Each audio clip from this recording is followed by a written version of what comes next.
Hello everyone out there, welcome back to our channel Partly Bohemian and welcome to New Sort of Machine and me আর আজকে চলে এসেছি Java 42FZ নিয়ে আপনাদের জন্য। FZ stands for František Janeček। তো উনি এই জাভা ব্র্যান্ডের ফাউন্ডারদের মধ্যে একজন। তো তার নাম অনুযায়ী এই নতুন ভেরিয়েন্টটা নাম দেওয়া হয়েছে। তো এই কন্টেন্টে আমরা এটা ডিসকাস করব, এই নতুন জাভা 42 আগের জাভা 42 থেকে কোন কোন জায়গায় আলাদা, এর পারফরমেন্সটার কি পরিবর্তন হয়েছে, এর মধ্যে মেন কি কি চেঞ্জেস হয়েছে এবং বর্তমানে কম্পিটিশনের কথা যদি বলে থাকি এই গাড়িটা কোন জায়গায় দাঁড়িয়ে। তো আপনি যদি একটা রেট্রো লুকসের বাইক কেনার কথা ভেবে থাকেন দেন ডেফিনেটলি এই কন্টেন্টটা আপনাদের কাছে বেশ হেল্পফুল হতে চলেছে। তো ডাবল ক্যাডেল ফ্রেমের উপর বেস করে এই বাইকটার মধ্যে কিন্তু অনেক কটা পরিবর্তন আমি দেখতে পাবেন। ওভারঅল এর ডাইমেনশনটার মধ্যেও চেঞ্জেস এসছে। এর সবথেকে বড় চেঞ্জ আপনি দুটো জায়গায় দেখতে পাবেন, তার মধ্যে একটা জায়গা হচ্ছে এই ফুয়েল ট্যাঙ্কটা। 12 লিটারের ফুয়েল ট্যাঙ্কের যে শেপটা, সেই শেপটা কিন্তু অনেকটাই বদলে গেছে। মানে কিছুটা বিএসএ যে নতুন 650 গাড়িটা এসছে সেই বাইকটার মতো কিছুটা ফুয়েল ট্যাঙ্কটা হয়েছে। তার সঙ্গে কালার কম্বিনেশন দুর্ধর্ষ, পেন্টের কোয়ালিটি আগের থেকে ফার বেটার হয়েছে। তার সঙ্গে এখানে জাভা 42 এর যে ব্র্যান্ডিংটা সেটা আপনারা এরকম জায়গায় পাবেন। আর এখানে আগে ফুয়েল ফিলিং ক্যাপটা সেন্টারে থাকতো, এখন একটা ফুয়েল ফিলিং ক্যাপটা অফ সেন্টার হয়ে গেছে, সাইডে চলে এসছে। আর ট্যাঙ্কের ডিজাইনটার মধ্যে আরেকটা জায়গায় এখানে যাওয়ার একটা 3D এমব্লেম পেয়ে যাবেন। তার সঙ্গে এই জায়গাটাতে একটা ডিজাইন আপনি পেয়ে যাচ্ছেন, এটা মেটালের না, এটা যদিও প্লাস্টিকের। এটা আমাকে কিছুটা টিভিএস রনিনের কথা মনে করিয়ে দিচ্ছে। হোয়াট এভার ইট ইজ, আরেকটা বড় পরিবর্তন আপনি যেটা দেখতে পাবেন সেটা পাবেন এই গাড়িটার ফ্রন্টে। তো এই গাড়িটার ফ্রন্টের হেডলাইটটা আগের থেকে পুরোপুরি চেঞ্জ হয়েছে। 42 এর ব্র্যান্ডিং এখানে পাবেন, এটা এখন এলইডি হেডলাইট হয়ে গেছে। যদি আমি চাবিটা ঘোরাই দেন আপনারা দেখতে পাবেন, yes this are complete LED set up হয়ে গেছে। এবং এই জায়গাটাতে একটা সিলভার কালারের একটা সাপোর্ট পেয়ে গেছে গাড়িটা, যাতে হেডলাইটটা না বেশি মুভ করে। স্পিড 400-এর কথা আপনাকে মনে করাবে। ছোট্ট একটা টার্নিং ইন্ডিকেটার পেয়ে যাবেন যেটা দেখতে ভীষণ সুন্দর এবং এটা এলইডির। এখানে 41 মিলিমিটার টেলিস্কোপিক ফর্ক পেয়ে যাবেন অ্যান্ড এখানে ফেন্ডারটা পেয়ে যাবেন, এটা কিন্তু মেটালের না। তার সঙ্গে এই যে টায়ারটা, এই টায়ারটা কিন্তু দেখতে ভীষণ সুন্দর। আপনি ফ্রন্টে অ্যাকচুয়ালি 100/90 সেকশনের টায়ার পেয়ে যাবেন এবং এই টায়ারটা 18 ইঞ্চের। তার সঙ্গে আপনি এখানে ডায়মন্ড কাট অ্যালয়টা আপনি দেখতে পেয়ে যাবেন। তার সঙ্গে ডুয়েল চ্যানেল এবিএস আছে এই বাইকটাতে, আর বাইকটার ফ্রন্টে 320 মিলিমিটার ডিস্ক ব্রেকটাও আপনি পেয়ে যাবেন এবং এই ডিস্ক ব্রেকটা ডুয়েল চ্যানেল এবিএস যুক্ত। এখান থেকে যদি আমি সাইডে চলে আসি দেন আপনি এখানে অ্যাসিস্ট্যান্ট স্লিপার ক্লাচ পেয়ে যাবেন। সুইচ গিয়ারের কোয়ালিটি কিন্তু আগের মতোই আছে, খুব একটা কিছু চেঞ্জেস হয়নি এবং কোয়ালিটিও কিন্তু যথেষ্ট ভালো। এখানে আপনি ইঞ্জিন কিল সুইচ পেয়ে যাবেন, এখানে হ্যাজার সুইচ পেয়ে যাবেন, ইগনিশনের সুইচ পেয়ে যাবেন। এখানে বিভিন্ন মানুষগুলোকে টাগল করার জন্য আপার বিম, লোয়ার বিম, পাস সুইচ, রানিং ইন্ডিকেটার, হর্নটা পেয়ে যাবেন এবং এখানে একটা ফুল ডিজিটাল ডিসপ্লে পেয়ে যাবেন। এর মধ্যে ইনফরমেশানগুলো কিন্তু প্রচুর পেয়ে যাবেন, Speedo, Odoo, gear positioning indicator থেকে শুরু করে টাইম থেকে শুরু করে ইচ অ্যান্ড এভরি ডিটেলটা পেয়ে যাবেন। তবে এর মধ্যে ব্লুটুথ কানেক্টিভিটি অপশানটা আপনি পাচ্ছেন না। হ্যান্ডেলবারের এখানে ছোট্ট করে যাওয়ার ব্র্যান্ডিংটা পেয়ে যাবেন, যেটার জন্য এর ওভারঅল একটা প্রিমিয়াম ব্যাপারটা আমরা চলে আসছে। সিটটা আগের থেকে ইমপ্রুভ হয়েছে, সিটের ডিজাইনটা আগের থেকে চেঞ্জ হয়েছে, নিডলি স্টিচড করা রয়েছে এবং ওভারঅল দেখতে কিন্তু বেশ ভালো লাগছে। এবং এর গ্র্যাব রেলটা এরকম জায়গায় চলে এসছে, স্টিলের গ্র্যাব রেল, ব্ল্যাক পেন্ট করা এবং রিয়ারে আপনি ডুয়েল অ্যাবজর্বার পেয়ে যাচ্ছেন। তার সঙ্গে 240 মিলিমিটারের ডিস্ক ব্রেকটা পেয়ে যাচ্ছেন। আরেকটা চেঞ্জ আপনি রিয়ারে দেখতে পাবেন যেটা হচ্ছে এর যে এক্সস্টটা। এই এক্সস্টটা আগে একটু নিচের দিকে ছিল, এখন এটা আপসোয়েপ্ট হয়ে গেছে, মানে ওপরের দিকে মুখ হয়ে গেছে। ডুয়েল ব্যারেল এক্সস্টের নোটটাও কিন্তু ভীষণ সুন্দর। আর ফেন্ডারটা ছোট এবং টিপিক্যালি যাওয়া, মানে এটাকে দেখলে রেয়ার থেকে আপনার কোনো কনফিউশন হবে না, অন্য কোনো গাড়ির সাথে আপনি গুলিয়ে ফেলবেন না, দেখেই বুঝতে পারবেন ইটস আ যাওয়া। ছোট্ট টেল ল্যাম্প, ছোট্ট টার্নিং ইন্ডিকেটার, এখানে ছোট্ট নাম্বার প্লেটের জায়গাটা। অ্যান্ড আগের থেকে একটা জায়গায় পরিবর্তন, সেটা হচ্ছে রেয়ার টায়ারটা। আগে 130 সেকশনের রেয়ার টায়ার পাচ্ছিলেন, এখন সেটা 140 সেকশনের রেয়ার টায়ার। অ্যাকচুয়ালি এটা 140/70/17 ইঞ্চের একটা টায়ার এবং এখানেও কিন্তু আপনি অ্যালয়টা পেয়ে যাচ্ছেন। অ্যান্ড যদি সবথেকে বড় পরিবর্তনের কথা আমি বলে থাকি দেন সবথেকে বড় পরিবর্তনটা আপনি পাবেন এই গাড়িটার ইঞ্জিনে। এখানে আপনি এখন আলফা 2 সিরিজের ইঞ্জিনটা পাবেন, তার মানে এর রিফাইনমেন্ট লেভেলটা আগের থেকে বেটার হবে। এই ইঞ্জিনটা actually single cylinder liquid cool DOHC একটা 334 সিসির একটা ইঞ্জিন। এখানে আপনি নিয়ার অ্যাবাউট 7000 আরপিএমে 29.1 PS এর মতো ম্যাক্স পাওয়ারটা পেয়ে যাবেন এবং 6500 RPM-এ আপনি 29.68 নিউটনমিটার পিক টর্কটাও পেয়ে যাচ্ছেন। এখানে আপনি এর রেডিয়েটারটা দেখতে পেয়েছেন, গ্রিল এরিয়াটা রয়েছে, তার সঙ্গে নিচে একটা ব্যাশ গার্ড রয়েছে, যদিও এটা প্লাস্টিকের। তবে একটা দুটো জায়গায় একটু ইমপ্রুভমেন্ট আমার মনে হয় দেওয়া দরকার ছিল, যেমন এখানে কোনো চার্জিংয়ের অপশন আপনি পাবেন না, আলাদা করে আপনি লাগাতে পারেন, কিন্তু এটা ইনবিল্ট চার্জিংয়ের অপশানটা এখানে দেওয়া নেই। ওয়্যারিংগুলোকে বেশ সুন্দর করে ম্যানেজ করেছে, এটা একটা পজিটিভ থিং। তো এরপর গাড়িটা চালিয়ে দেখি যে রাস্তাতে গাড়িটা কেমন ফিল করে। তো সন্ধে হওয়ার মুখে একটু দেরি হয়েই গেল, যাই হোক। তো এই হলো জাভা 42FZ এর চাবি, অ্যান্ড চাবিটাকে আপনাকে এইভাবেই এখনও লাগাতে হবে। অ্যান্ড বিউটিফুল ওয়েলকাম একটা ডিসপ্লে, অ্যান্ড বিউটিফুল সাউন্ড। শুরু করব এই ভাঙাচোরা রাস্তা থেকে। ওকে, বেশ ভালোভাবে এটাকে সামলালো। দেন here we go. ওকে, বেশ ওহো, ইঞ্জিনটা আগের থেকে অনেক রিফাইন হয়ে গেছে। আপনি যখনই গাড়িটা চালাবেন সেই মুহূর্তে আপনি বুঝতে পারবেন ইটস সামথিং নিউ, একটা রিফ্রেশ ব্যাপারের মধ্যে রয়েছে। ইনিশিয়াল ইগারনেসটা সেই আগের মতোই রয়ে গেছে, মানে আপনি জাস্ট অ্যাক্সেলেটার ঘোরান, ইটস গুড টু গো। শুধুমাত্র ইনিশিয়ালি নয়, আমি 4th গিয়ারে রয়েছি, RPM আরেকটু আমি কমালাম, 2500-3000 RPM এর কাছাকাছি রয়েছি, অ্যান্ড আমি এরপর জাস্ট অ্যাক্সেলারেশন দিলাম, অ্যান্ড হিয়ার ইট ইজ।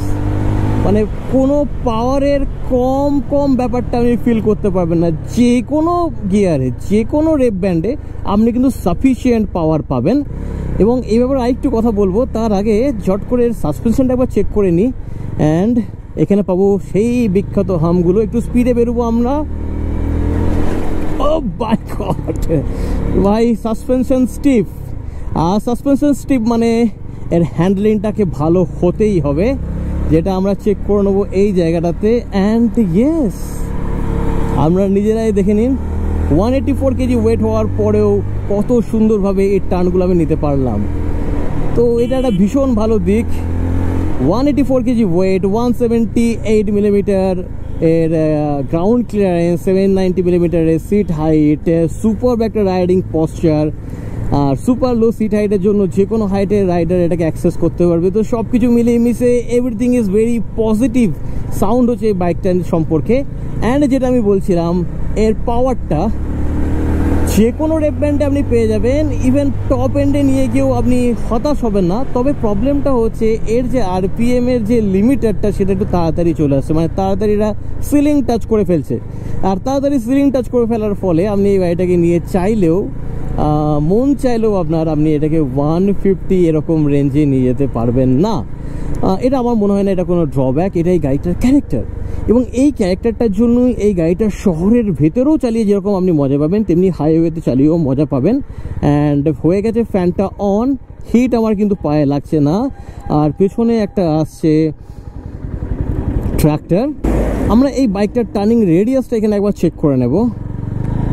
ওকে, দেখা যাক কত ছোট্ট জায়গায় ঘুরতে পারে।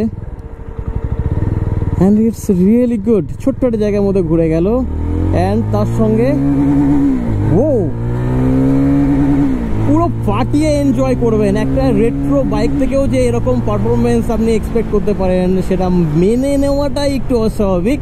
আর টপ এন্ডটা সেরকম আপনি ফাটিয়ে পাবেন না, কিন্তু ওভারঅল যে পারফরমেন্স রেপ ব্যান্ডের মধ্যে গাড়িটা যেভাবে খেলছে পাওয়ারটাকে নিয়ে, সেটা কিন্তু অনবদ্য।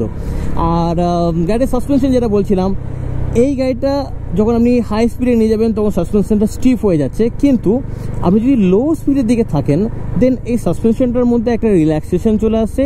It's allow you to go over this type of roads, but একটুখানি আস্তে আস্তে এই ধরনের এবড়ো রাস্তাগুলোর উপর দিয়ে গেলে এটা অ্যাবজর্ব করে নিচ্ছে। কিন্তু স্পিড বাড়ার সঙ্গে সঙ্গে এই সাসপেনশনের ক্যারেক্টারটাও একটু চেঞ্জ হয়ে যাচ্ছে। সো সুপার হ্যান্ডেলিং শহরের ভেতরেও, হাই স্পিডেতে স্টেবিলিটিটাও ভীষণ ভালো, তার সঙ্গে সিটটাও অ্যাডিকুয়েট কমফোর্ট আপনাকে দিয়ে দিচ্ছে। সাসপেনশনটা একটু অদ্ভুত টাইপের সেট আপ করা, আপনাকে একটু বুঝে শুনে চালাতে হবে, এই যা বাজে রাস্তাগুলো এলে একটু স্লো হয়ে যেতে হবে। অ্যান্ড ইঞ্জিনের পারফরমেন্সটা তো চুমু মানে জাস্ট অসম একটা পারফরমেন্স আপনি পাবেন। এরপর ব্যাপারটা হচ্ছে এর ব্রেকটা কেমন সেটা একবার চেক করতে হবে। ওকে, তো ওহো এই জায়গাটা আমরা ব্রেকটাকে একটু চেক করে নেবো। ডুয়েল চ্যানেল ABS রয়েছে, ফ্রন্টে 320 মিলিমিটারের ডিস্ক, রিয়ারে 240 মিলিমিটারের ডিস্ক। অ্যান্ড স্পিডটা বাড়ানোর পর ফ্রন্ট ব্রেকটাকে যদি আমি প্রেস করি then this is super sharp bite আপনি পেয়ে যাবেন এই বাইকটা থেকে। অ্যান্ড অ্যাগেন পিক আপটাকে বাড়াবো, অ্যান্ড রিয়ার ব্রেকের পালা। রিয়ার ব্রেক গুড টু গুড, একটু স্পঞ্জি ব্যাপারটা রয়েছে, মানে ফ্রন্ট ব্রেকটার মতো একদমই অতটা শার্প নয়, তবে অ্যাডিকুয়েট স্টপিং পাওয়ার দিয়ে দেবে, কনফিডেন্স দিয়ে দেবে। দুটো ব্রেককে যখন আপনি একসঙ্গে ইউজ করবেন দেন ডেফিনেটলি স্টপিং পাওয়ারটা কিন্তু যথেষ্ট ভালো হবে, এবং সেটা কিন্তু আপনার কনফিডেন্সটাকেও লুজ হতে দেবে না। বড্ড তারা ভাই তোমাদের। অ্যান্ড এইবার যদি আমি বলি মাইলেজের কথাটা, তো এই গাড়িটা থেকে যেরকম পারফরমেন্স আপনি পাবেন সেই রেসপেক্টে দেখতে গেলে এই গাড়িটা থেকে অন অ্যান অ্যাভারেজ 30± মাইলেজ আপনি এক্সপেক্ট করতে পারেন। It's complete depend on you, আপনি কেমনভাবে গাড়িটাকে চালাবেন, কীরকম রাস্তাতে আপনি গাড়িটাকে চালাবেন সেটার উপর ডিপেন্ড করবে একটা গাড়ি থেকে আপনি কেমন মাইলেজ পাবেন। তবে নর্মাল রাইডিং কন্ডিশনে আপনি 30± এই রেঞ্জটাকে ধরে যেতে পারেন, যেটা আমার মনে হয় খুব একটা খারাপ না যেভাবে এই গাড়িটা পারফরমেন্স করছে সেই রেসপেক্টের দিকে দেখতে গেলে। তো মাইলেজটা ওই মোটামুটি ঠিকঠাক আমি বলতে পারি। ওভারঅল যে জিনিসটা আমার সবথেকে বেশি ভালো লাগছে সেটা হচ্ছে ইঞ্জিনের রিফাইনমেন্টটা, ওভারঅল গাড়িটার ফিট অ্যান্ড ফিনিশটা, অ্যান্ড রাইডিং পোস্টারটা অসম্ভব ভালো। এবং এই রাইডিং পোস্টারটাতে এবং এই চুমু হ্যান্ডেলিংটা নিয়ে আপনি যে কোনো রাস্তাকে ছেলে খেলা করতে পারবেন এই গাড়িটাকে নিয়ে, সেই পাহাড়ের টুইস্টি রাস্তাই হোক কি শহরের ভেতরেই হোক, ডেফিনেটলি আপনি মজা নেবেন। কিন্তু এই মজার জায়গাটা দুটো জিনিস কিন্তু একটু হ্যাম্পার করছে। এক নম্বর হচ্ছে ক্লাচটা, অ্যাসিস্ট্যান্ট স্লিপার ক্লাচ আপনি এখানে পেয়ে যাবেন, কিন্তু তারপরেও ক্লাচটা আমার একটু হেভি লাগছে, অ্যান্ড গিয়ারটা আমার একটুখানি শক্ত লাগছে, মানে বেশ হার্ড লাগছে।